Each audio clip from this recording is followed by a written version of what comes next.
नमस्कार, अध्यात्म ग्रुप में आप सभी का स्वागत है। मैं हूं प्रतिमा। भगवद गीता दूसरा अध्याय सांख्य योग। कृष्ण कन्हैया से कहे युगल जोड़ कर पार, देखो दोनों सीन में जब रण में पुष्पात हो, सीन दिखलाने आए, किनका क्या क्या नाम है, किनके साथ दिखाए। अब इसके बाद अर्जुन कह रहे हैं, दोनों सेना मध्य में करो मेरा अर्थ आन, दीन बंधु मेरे कथन पर कुछ दे दीजिए ध्यान। इसी के साथ सांख्य योग का एक महात्म्य मैं आपको सुनाने वाली।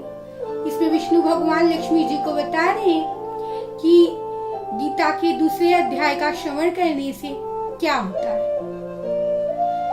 एक इंद्रपुरी नामक नगर था, जहाँ पर विष्णु नामक सेठ प्रतिदिन लोगों की, साधु संतों की सेवा करते थे।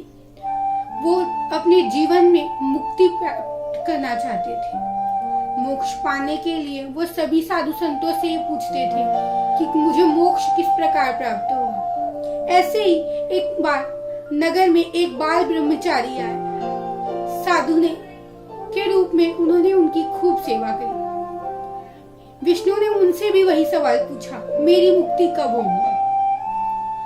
तब बाल ब्रह्मचारी ने कहा कि गीता के दूसरे अध्याय का श्रवण करने से तुम्हारी मुक्ति हो जाएगी। पर विष्णु ने कहा, क्या गीता के दूसरे अध्याय का श्रवण करने से कोई मुक्त भी हुआ है। अब बाल ब्रह्मचारी ने कहा, मैं तुम्हें एक कथा सुनाता हूँ, सुनो। एक अयाली नामक व्यक्ति जो कि वन में अपनी बकरियां चरा रहा था, पत्ते तोड़ तोड़ कर वो बकरियां को दे रहा था कि इतने में सबसे आगे वाली बकरी के सामने एक सिंह आ गया। सिंह बकरी को देखते ही भाग गया। यह देखकर अयाली आश्चर्य था। अयाली के मन में आया, यह कैसे हो सकता है।